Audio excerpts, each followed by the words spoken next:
Hello, blooming buds in the garden of knowledge, singing skylarks in the oasis of learning, dazzling stars and rising suns on the firmament of education, beloved young members of learning fraternity, a pleasant good morning to all of you. 1 year passed by and we have stepped into another academic year. True, you have already had some sessions on English. However, welcome to another English class.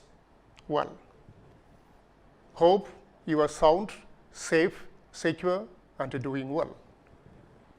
The pandemic should not dampen our spirit. We'll fight against everything and shall become successful, victorious, and glorious as in the past. Now, let's move on to business. As you know, the first block or the first unit comprises 4 entities, of which 2 have already been completed.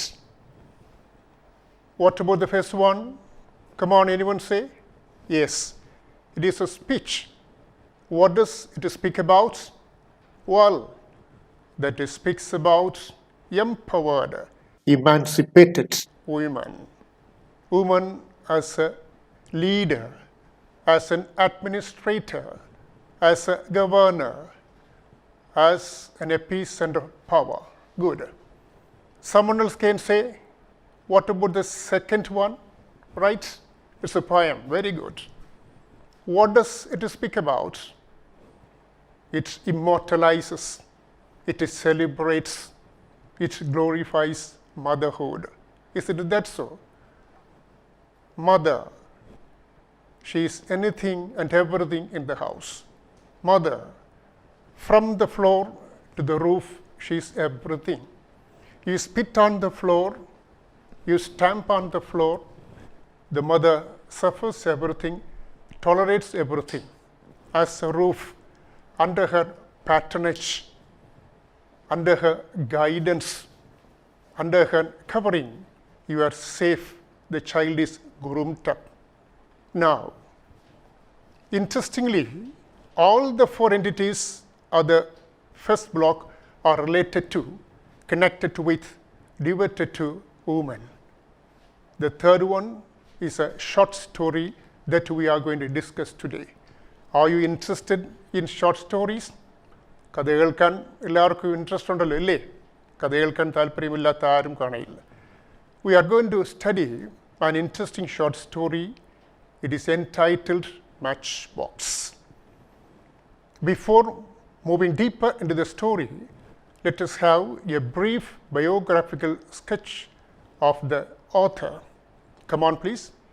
Take your text and turn to page number 22, or simply look at the screen. Well, what do you find there? Asha Purna Devi, a Bengali writer, a poet, a novelist, multifaceted personality. Originally, the story was written in Bengali. Thereafter, it was translated by Prasenjit Gupta into English. He was also a good writer and translator. To her credit, she got plenty of awards. Sahitya Academy Fellowship, again Padmasri. also Jnanpith Award. Now, let us move on to the title. Why has the author given the story the title Matchbox? Here is a matchbox. You know the importance of this matchbox? It has become part of our day-to-day life, without which we cannot pull through. There is something within it. Okay? And this is what's called the ammunition, the gunpowder, the chemical, the substance, the explosive. The narrator says, in the very introductory paragraph itself, the author makes clear as to what is the reason she has given that title.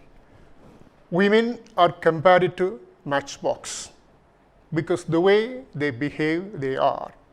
They are innocent, they are meek, they are quiet, they are lowly, they are tranquil, but once their patience is tempted beyond a particular limit, they start rebelling, revolting, retorting, retaliating. Then the consequence would be catastrophic. There, the narrator says, with the gunpowder, with that substance that is within that woman, she can set aflame 100 Lankas. You know, with this one, ammunition,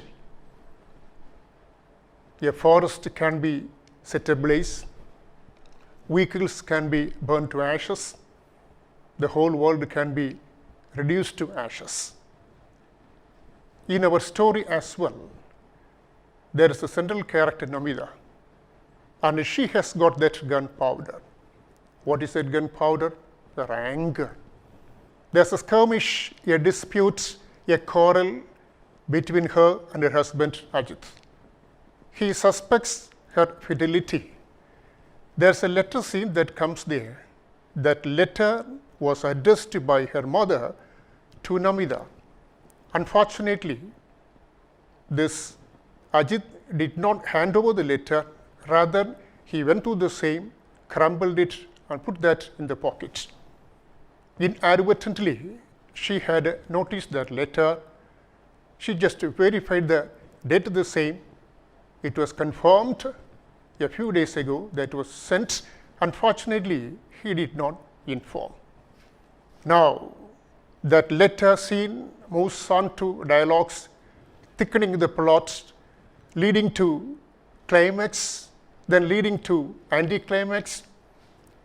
With the intervention and interruption of a minor character, the tension is fused, that is coming to an end. That's why the author titled the same story Matchbox. Look at the screen, please. You can find some pictures. You know, everything has got two sides. There's a positive side and a negative side, a constructive side and a destructive side, a bright side and a dark side.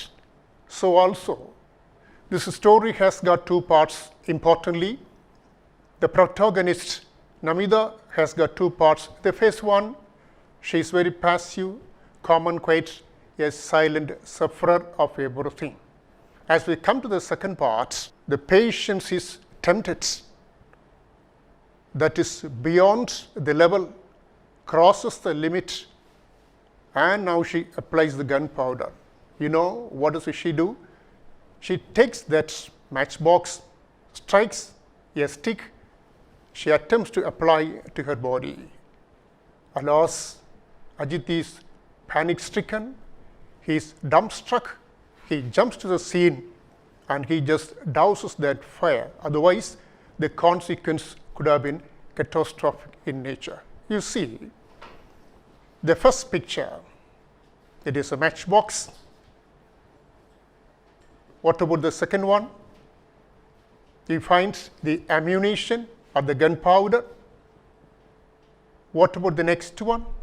the purpose is served there. A matchbox is used to light a candle, to light a lamp, whereby darkness in the room can be cast away, driven out, dispelled. That is the most important objective with which it was invented. But come to the counter side, the negative side, you can find the same thing in the second set of pictures. Now, coming to the negative side. In these pictures, second set of pictures, what do you notice? The first one, a house is burnt.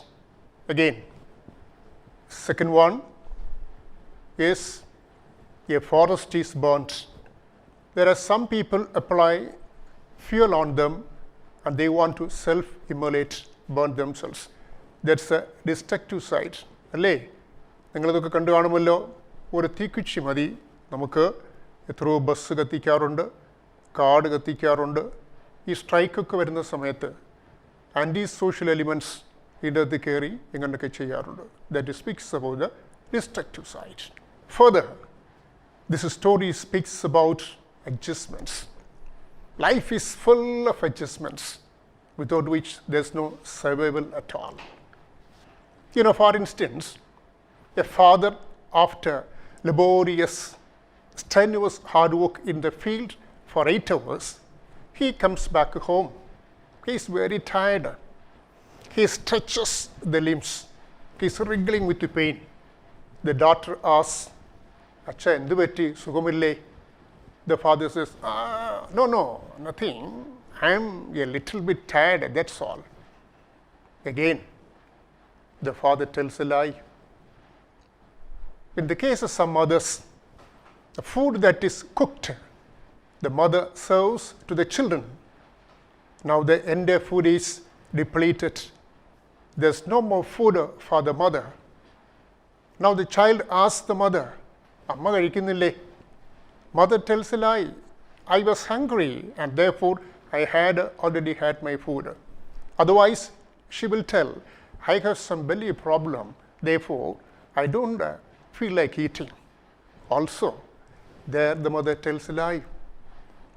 In a family, the husband comes back home drunk. In an inebriated mood, he beats the children and the wife. There's a great bedlam, there's a great pandemonium taking place there. In the next morning, the neighboring woman asks her, "What happened last night? Last night there was a huge yelling, shouting, crying and howling. What happened?" This woman tells a lie. No, nothing like that one. The child fell on the plate. Simply my husband was shouting at that one. What happens there? Again, telling lie. What for? All these things are quite common in our society. Mere adjustments. To live, to survive, we have to adjust ourselves to the changing situations of life.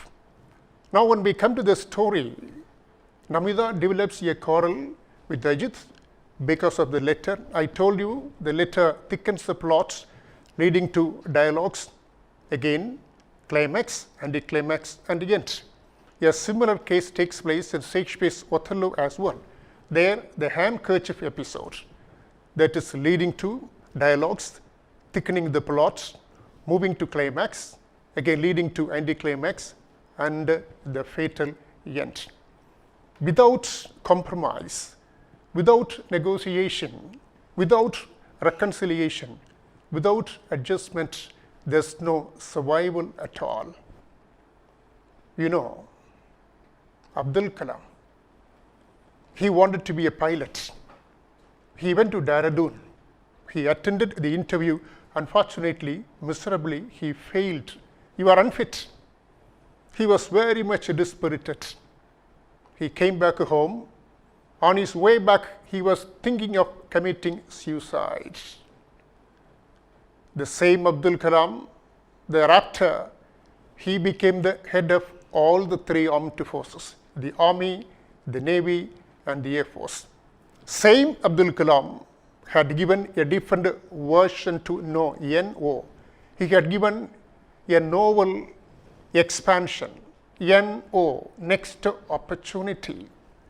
Same Abdul Kalam gave another expansion to abbreviation ENT, efforts never dies.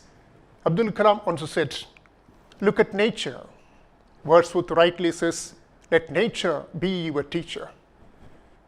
Robert Frost rightly says, we have got miles to go before sleep, but there are plenty of promises that we have to accomplish.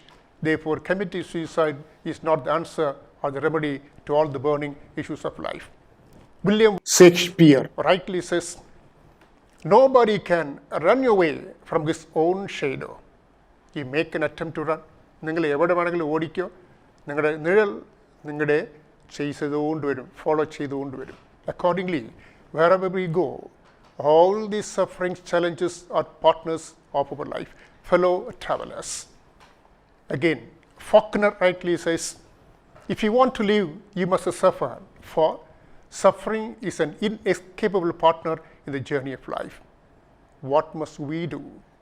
As Shelley adds, if winter comes, can spring be far behind? Consider these moments of trials, challenges, crises, and problems being season of winter. Behold, at the threshold, there is a spring waiting for you.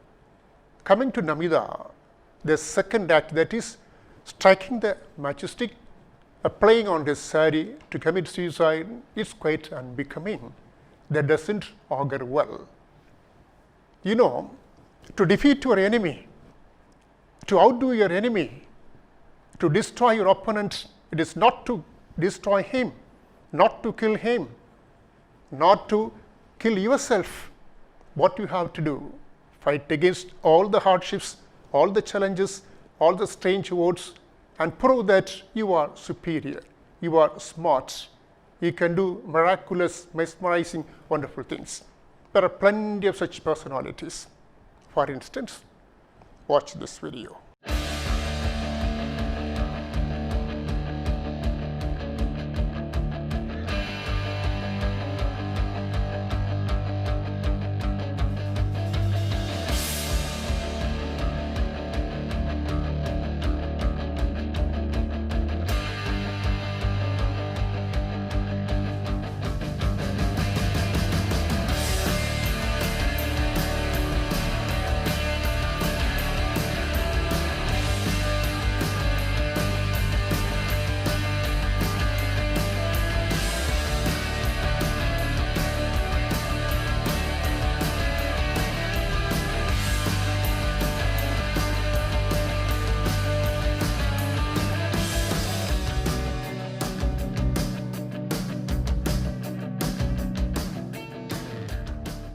What do you notice here? Here is a woman subjected to domestic violence. She did not attempt to commit suicide. She did not attempt to set ablaze. On the contrary, fought against all these challenges. She could become a successful, reputed boxer. Have you watched a circus? ഇതിലെ circus കാണാത്ത ആരെങ്കിലും ഉണ്ടോ? എല്ലാവരും circus കണ്ടിട്ടുണ്ട് അല്ലേ? What do you find there? See, of God's creations, the strongest, the biggest, the heaviest animal is elephant.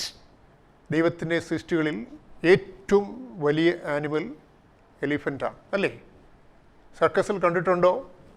ഒരു ചെറുക്കൻ ഈ എലിഫൻറ്റിനെ കൊണ്ടുവന്ന് അത് സ്റ്റൂളിൻ്റെ പുറത്ത് കയറി നിൽക്കുകയാണ്. How?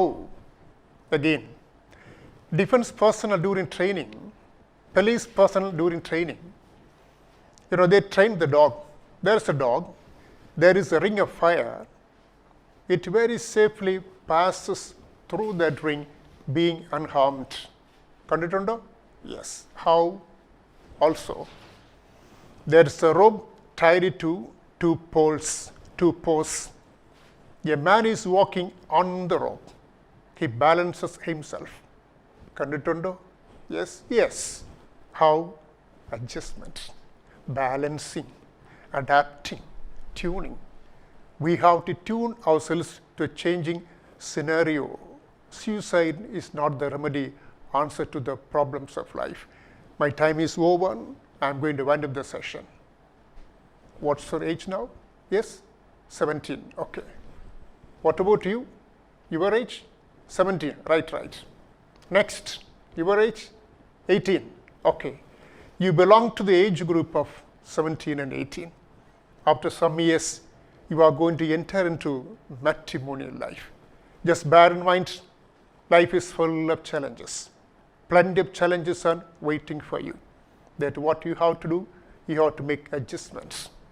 Before winding up the session, I would like to tell you a story. നമ്മൾ തുടങ്ങിയത് കഥയിൽ നിന്നുമാണ്. കഥകൾക്ക് ഇൻട്രസ്റ്റ് ആണ്. അവസാനിപ്പിക്കുന്നതും ഒരു കഥയാണ്. Listen. There was a woman waiting for a bus at the bus stop. The expected bus arrived. Some passengers alighted. This woman boarded the bus. She was in search of a comfortable seat. There was a vacant seat, two-seater. One seat was occupied by one woman. This woman went there. She sat there comfortably. This is a bulky-bodied woman. She started choking and pressing the fellow passenger.